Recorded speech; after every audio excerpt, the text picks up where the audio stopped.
Ponto de Vista. Oferecimento Best Sênior. Plano de saúde com os melhores hospitais do estado. Cada pessoa enxerga o mundo de um jeito. Alguns com cores mais vivas, outras percebem melhor o som. Há também quem sinta o toque de forma diferente. No Brasil, existem pelo menos 2,5 milhões de pessoas com o diagnóstico de autismo. E ainda há muito desconhecimento sobre o tema.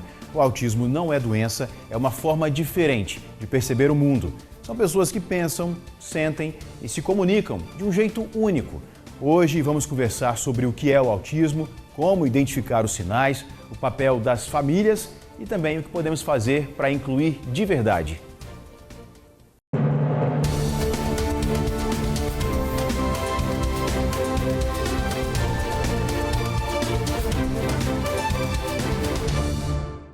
Ponto de Vista no ar, aqui no estúdio o médico neuropediatra Tiago Guzmão. Tiago é uma autoridade no assunto, tem um trabalho amplo, de muita pesquisa, muito envolvimento com o chamado TEA, Transtorno do Espectro Autista. Queria já perguntar para o senhor, é um termo utilizado, regulado pela OMS, Tiago? Bem-vindo. Obrigado, prazer estar aqui, viu, Felipe? Sim, o transtorno do espectro autista, que é o TEA, a sigla, né? Então é utilizado pela Organização Mundial de Saúde, mas também alguns médicos, né? Como o DSM-5, que é o Manual de Diagnóstico Estatístico, a última edição, que casa com o CID-11, que é o Código Nacional de Doença, aquele conjunto de letras e números que o mundo todo classifica as doenças e os transtornos. Então ficou mais amplo, até para classificação, para diagnóstico, transtorno do espectro do autismo. Então é um termo que a gente pode usar tranquilamente ao longo dessa nossa sessão. Exatamente. Deve.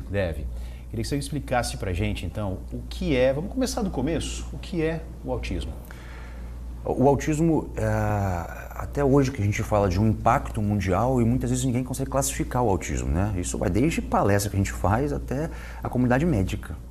Transtorno do espectro autista é um transtorno do neurodesenvolvimento, então existem atrasos, prejuízos, que existe um dueto. Precisa de ter dificuldades, prejuízos, atrasos na comunicação social. O que é isso? O modo com que eu falo, não só verbal, a fala, como o não vocal.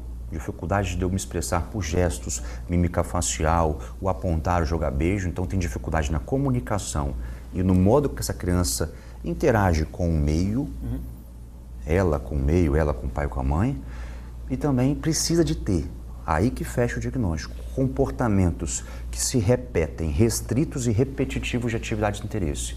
Ou seja, se só tiver atraso na fala, mas não tiver um componente de restrição e repetição de comportamentos, a gente tem que rever esse diagnóstico, e não está no transtorno do espectro autista. Então, esse dueto é importante ter.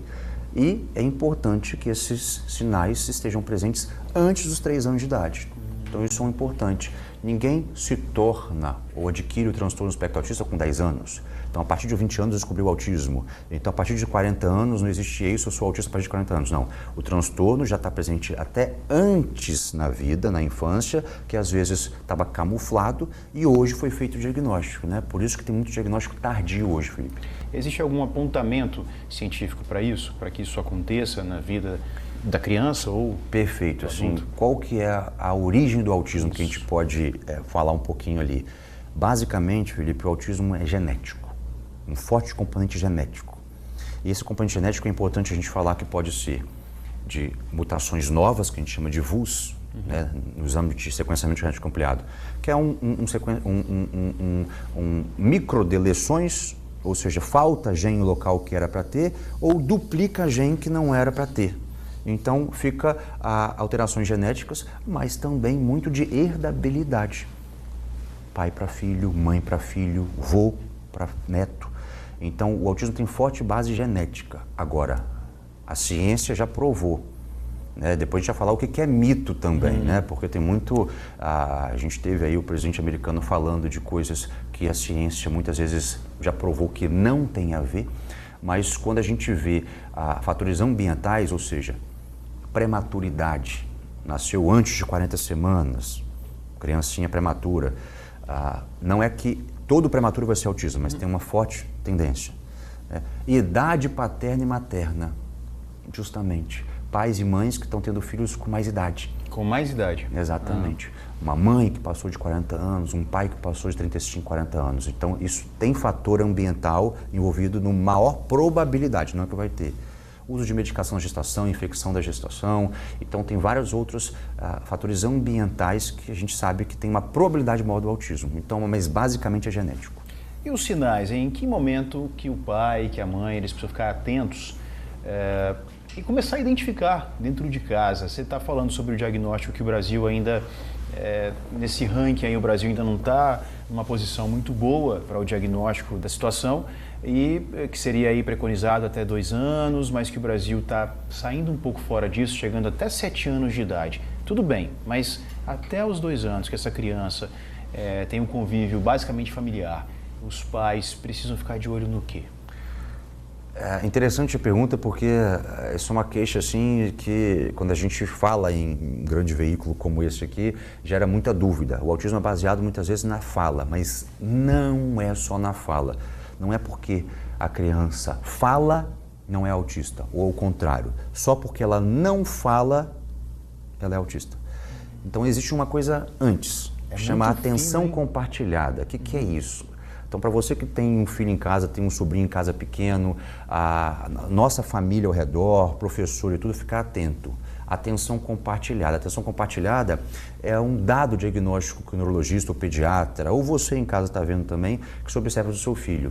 Por exemplo, você chama seu filho não presta atenção em você. Você fala, João, pega a bola. João, vem cá, olha papai. A mãe chegou e fala, filho, olha para a mamãe. E a criança está um pouco alheia ao chamado. Ela não compartilha atenção com o meio, ou seja, tem um prejuízo de compartilhar atenção, porque a criança ela é ávida pelo rosto humano. Eu chamei, escutou. Então, quando eu tenho um prejuízo dessa ação compartilhada antes de 1 ano, antes mesmo de falar, opa, red flag, sinal de alarme para o autismo, certo? Não que toda criança vai ter, mas o prejuízo da criança se atentar ao que a gente está falando, o atraso do balbucio, ou a criança fala e depois regride, e os comportamentos repetitivos. Tem nível de autismo? Ele se apresenta em alguns níveis ou é sempre algo muito uniforme? Antigamente era classificado em autismo leve, moderado e grave. E ficava difícil, porque o leve para você às vezes é moderado para os pais, né? Grave para você às vezes é moderado para mim, então é muito subjetivo. Então a Organização Mundial de Saúde e o DSM, que é o Manual Diagnóstico Estatístico, veio com essa nova nomenclatura, que é 2013 para cá, então vão ter aí quase 12 anos, né, e tudo, que diagnosticou transtorno espectro autista com 3 níveis. Nível 1 de suporte, nível 2 e 3. O que diferencia? O que é o suporte? O suporte é a quantidade de apoio que eu dou para sua criança, para o seu filho, para ele ficar independente. Então, quanto mais apoio, mais suporte que eu dou para ele viver, ser independente, maior é o número. Suporte 3, para fazer cocô, xixi, para ir no banheiro, para estudar, para se vestir, tomar banho. Depende muito, né? Para comer.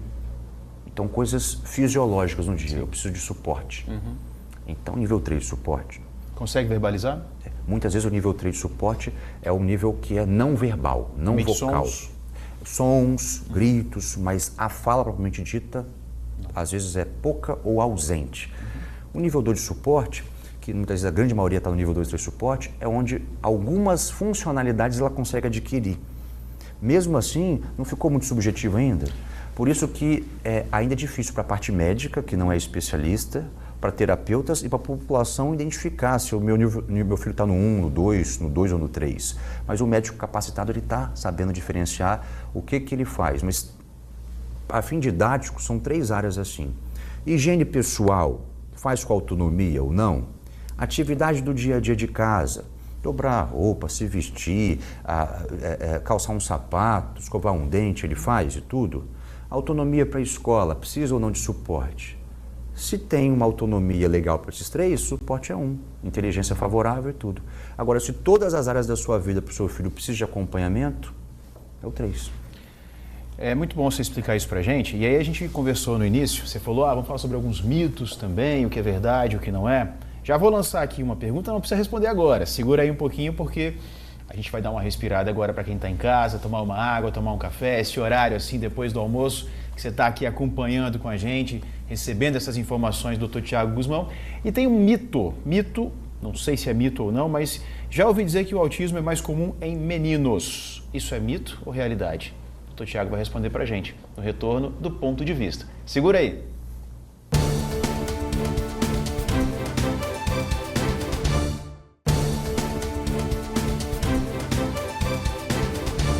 De volta com Ponto de Vista, muito obrigado por sua companhia aqui na TV Tribuna Band. Deixei uma pergunta no bloco anterior. É mito ou verdade? O autismo acomete mais os meninos?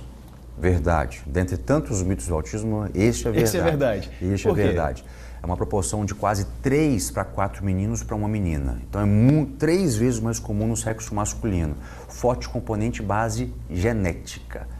Então, por isso que muitas vezes a gente descreve o autismo como cor azul, mais dos meninos, enfim, tudo. Mas existem artigos que falam que de tanta camuflagem que existe nas meninas, porque os critérios são baseados nos meninos, que às vezes a proporção das meninas podem ser até um pouco maior isso nos pode estudos. Variar, né? Mas no último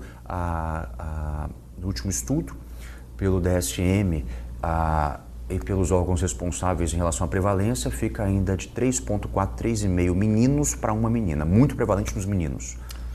Cor azul, até uma outra pergunta, eu queria já emendar aqui 2 perguntas, hein? Cor azul e aquele cordão que se usa também, né? Qual a importância disso na sua ótica? Verdade. Respondendo o cordão aqui, o cordão, existe um cordão, um símbolo do autismo que é defendido hoje, que é um quebra-cabeça, ou seja, vários pequenos pontos que isolados não fazem o diagnóstico do transtorno, mas juntos, né? Porque cada pessoa tem o seu quebra-cabeça, tem suas estereotipias, suas funções ou não de linguagem, se tem inteligência ou não preservada, que compõem esse espectro, esse amplo espectro, um leque do diagnóstico do autismo, né?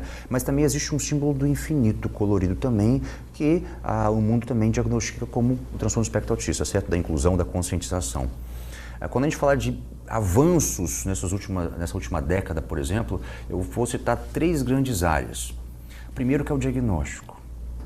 Tem muito diagnóstico hoje, graças ao avanço das pesquisas.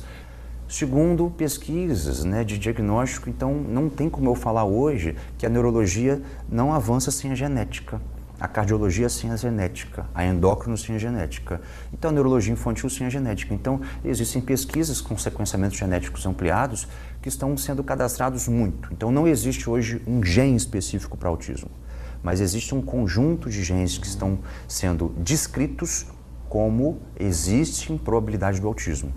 E também a terceiro ponto, que avançou muito, lembra que o Brasil é o segundo maior colégio atrás dos Estados Unidos, de ABA, que é Applied Behavioral Analysis, que é a sigla da intervenção comportamental na psicologia. E nesses últimos 10 anos, o Brasil vem estudando muito, vem se capacitando muito, ainda precário, de intervenção precoce, de mais psicólogos fazendo análise do comportamento, ABA, para que a gente consiga intervenção precoce e crie independência, funcionalidade mais rápido para a criança. Então, existe mais conscientização, existe mais testes genéticos, mais informação da parte médica e terapêutica e mais terapias sendo reconhecidas no Brasil, fazendo com que a gente crie uma rede de apoio melhor para essa família. Diferença. Ainda assim, a graduação, a formação, a qualidade dos especialistas no Brasil, a gente precisa de melhorar. Mas um diferencial que eu vejo do Brasil e dos Estados Unidos, Felipe, que é muito interessante, é a inclusão na escola. Como que a escola americana, por ter muito mais recurso, no primeiro mês você já tem a inclusão deste aluno na equipe de apoio de educação especializada, talvez o pediatra já vai assessorando aquela família, o professor de apoio já faz aquele plano de educação individualizada. No Brasil, a gente está engatinhando ainda. Então, preciso treinar os professores, a graduação de pedagogia tem que ser revista para treinar professor, porque está chegando cada vez mais crianças autistas na sala de aula e os professores ainda crus, porque não estão recebendo treinamento adequado. Aí eu te pergunto, só os professores ou toda... vamos lá, vamos pensar uma estrutura de uma escola, desde quem está ali na entrada, quem vai receber aquela criança na recepção, até mesmo coordenadores, outros funcionários, quem é responsável pela alimentação, toda essa rede que compõe uma escola, né? A gente está falando do professor, claro, que é quem de fato vai lidar muito mais com essa criança, mas há uma necessidade de ampliar essa forma de entender e de acolher o aluno? Eu acho que a escola são 20 horas semanais, então tem criança que passa mais tempo com a professora do que com o pai, Sim. do que com a avó. 20 horas por semana na escola é um tempo muito grande. É um tempo onde ele vai aprender a conviver, a socializar, a adquirir maturidade também e adquirir a parte pedagógica. Então, quando a gente fala de que existe uma falha muito do treinamento do professor, mas vou por outro ponto também, senão a gente culpa muito a escola. Sim, não é o objetivo. E a escola é importante e merece, precisa ser treinada, viu? Eu já falo que tem uma falha. Mas vamos trazer para nós a parte médica. É muita falha, muito diagnóstico errado, é muita hipermedicação na criança. Quantas crianças que eu pego aqui com 5, 6 anos de idade, talvez um pai assistindo aqui vai entender o que eu estou falando, tomando 6, 7 medicações, a criança tendo efeitos colaterais absurdos, porque o médico também não está entendendo o tratamento do espectro autista. Hoje, Felipe, eu falo que o diagnóstico 2025 está até mais fácil. Agora eu quero ver você manter essa criança, andar 2, 3 passos na frente dos pais para conduzir esse cérebro de uma forma mais adequada para ele evoluir. Você falou que existem crianças que tomam 5, 6, 7 medicamentos. Autismo não é doença. Por que esses medicamentos são aplicados? É alguma outra situação correlata ali? Perfeito. Não existe medicação que cure o autismo. Sim. E se tiver até hoje, desconfia desse médico e sai, porque os achismos são demais, uma mãe sofredora e tudo, né? Não existe remédio que cure o autismo. O autismo não é uma doença, é um transtorno que a gente aprende a conviver e a gente potencializa esse cérebro. Mas existem comorbidades. Então o autismo, Felipe, mais de 70% tem associação com o TDAH. Uma dificuldade do eixo da dopamina. Então, às vezes, eu preciso de melhorar a atenção dele com medicações. Isso pode ser regulado? Pode. Existe mais de 50% de transtorno de ansiedade, que leva ele a roer unha, a morder, a se machucar, certo? E tudo, a fazer muita estereotipia. Então, eu preciso medicar com ansiolítico para diminuir um pouquinho. Transtornos do humor, epilepsia. Sim. Muito comum no espectro autista, às vezes descrito em 30% a 40% das crianças com autismo. Isso é alto. De cada 10, 2 a 3, às vezes 4, tem epilepsia, então tem que andar com remédio antiepilético. Então, as medicações são feitas para controlar as comorbidades, que são os sinais e sintomas associados, e não para curar o autismo, porque o autismo não se cura, ele se compreende, né? Vou convidar o senhor e também quem está em casa para acompanhar agora, conhecer um espaço de acolhimento que existe no Hospital Evangélico em Vila Velha, um espaço de acolhimento para as crianças com autismo e também para as famílias, para os pais, para as mães. Vamos acompanhar.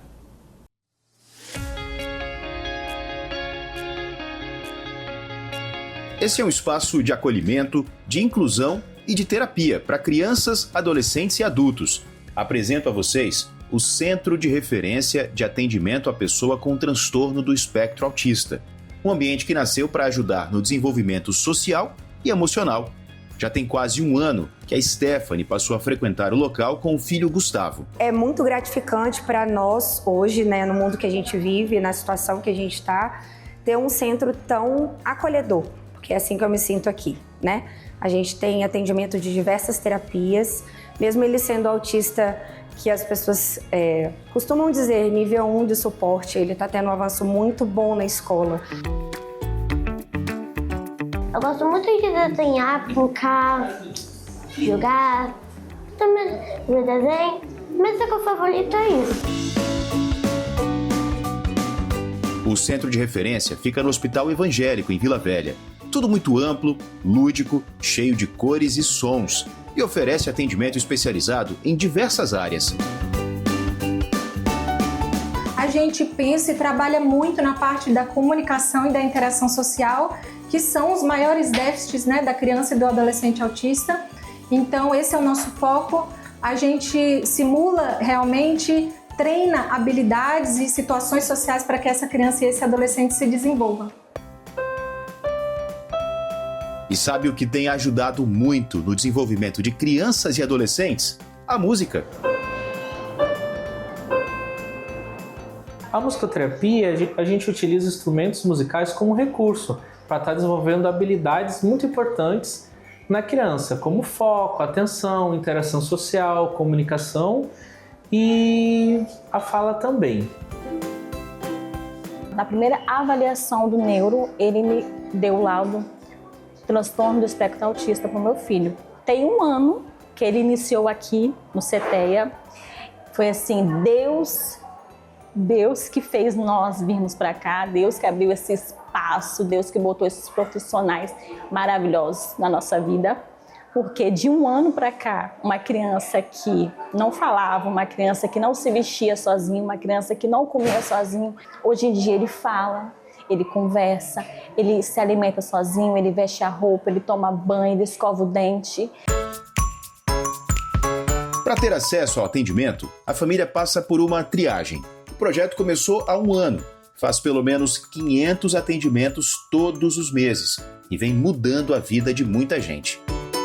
CTEA, o Centro Especializado em Transtorno de Espectro Autista, é o primeiro centro especializado voltado aos atendimentos 100% SUS. Hoje nós contamos com 30 consultórios individuais, 2 consultórios de grupo e uma equipe multiprofissional especializada. Quando o paciente chega aqui no CTEA, a gente realiza uma avaliação e nessa avaliação a gente vai redistribuindo as cargas horárias e a especialidade que esse paciente precisa passar. E tem ainda uma ajudante especial nessa missão, a Maria. Ela foi desenvolvida por pesquisadores do Laboratório de Robótica e Tecnologia da UFES. Foi programada para auxiliar nos exercícios de coordenação motora, de memória e de comunicação. Eu adoro ser abraçada. Esse abraço foi muito bom. Estou recarregada. Se lá no fundo do seu coração você olha para o seu filho e vê qualquer vírgula diferente num olhar, num toque, num sorriso, busque. Busque ajuda, busque o conhecimento e busque um tratamento para o seu filho. Você jamais vai se arrepender. Beijinhos e abraços para o pessoal do Ponto de Vista. Muito bem, esse espaço aí que a gente mostrou fica no Hospital Evangélico, em Vila Velha. Esse tipo de espaço de acolhimento, na sua opinião, isso muda a rotina? Isso é importante de alguma forma, não só para as crianças, para os pais e mães, mas para a sociedade também? Políticas públicas, seja da parte particular ou SUS, a iniciativa privada, enfim, é muito importante. O autismo ele carece de centros de inclusão. Vitória, Espírito Santo, Brasil, mundo. Então, quando a gente vê salas sensoriais no shopping de acolhimento, no aeroporto, no hospital, na empresa, a gente faz muita capacitação de empresa para receber e tratar aquela mãe, aquela criança que chega ali de uma maneira mais adequada, mais empática. Acho que tem que valorizar. A gente precisa, acho que, ter mais e mais políticas públicas ou privadas para incluir. Lembra que o autismo ele tem um impacto mundial, Felipe. Para cada 31 crianças que nascem, uma vai estar dentro do transtorno do espectro autista. E uma estimativa, pegando esse dado, para cada 45 adultos no mundo hoje, um está dentro do espectro autista. Cada 45 adultos? Um no espectro autista. Então, não se assustem se daqui para frente a gente vê, igual a progressão dos Estados Unidos e do Canadá, muitos diagnósticos tardios do autismo acontecendo, e isso é muito importante falar, isso não é moda. Ninguém diagnostica o autismo porque quer. Existe um sofrimento, Felipe, de anos de bullying, de abuso moral, de mulheres relatando para mim no consultório de abuso sexual, de histórias de depressão, de ansiedade, de tirar a própria vida. Então são pessoas muito sofredoras, com um potencial intelectual muito incrível, que precisam ser acolhidas, e a sociedade precisa ser empática, né? Se a gente está numa sociedade mais justa, se a gente quer uma sociedade mais empática, a gente precisa também ser uma sociedade mais humana, né? Sim. Olha só, conversa boa é assim, passa voando. Quero agradecer sua participação, sua presença aqui no Ponto de Vista. Para encerrar, mais uma informação importante. Veio o diagnóstico. Aquele momento para a família pode ser um momento, talvez, de insegurança, ansiedade, até medo. O que é importante dizer para um pai, para uma mãe, para um familiar, na hora que o diagnóstico vem? Importante. O diagnóstico não é sentença. O diagnóstico ele é uma porta aberta para eu entender, lembrando que todo mundo, existe a fase do luto, de entender o que é o autismo, é um mundo novo, mas independente do diagnóstico, se tem ou não tem um diagnóstico do autismo, para, respira e terapia, estimula seu filho. O cérebro humano ele é capaz de ter N formas de estimular a fala, a interação, a inteligência e outras habilidades intelectuais. Então a forma é, quanto mais precoce você tem o seu filho, mais rápido você vai para a estimulação para ele adquirir a funcionalidade para a vida futura. Tiago Guzmão, neuropediatra, volte mais vezes aqui, Obrigado, o espaço Dom. é nosso, é sempre importante compartilhar esse tipo de informação para que ela chegue mais e mais pessoas sempre. Então, tendo novidade, por favor, venha para cá que vai ser um prazer lhe receber novamente. Obrigado, viu? Obrigado, sucesso. Obrigado. E a você de casa, obrigado demais pela companhia. Ponto de Vista, sempre às 2 da tarde, aqui na sua TV Tribuna Band. Até mais.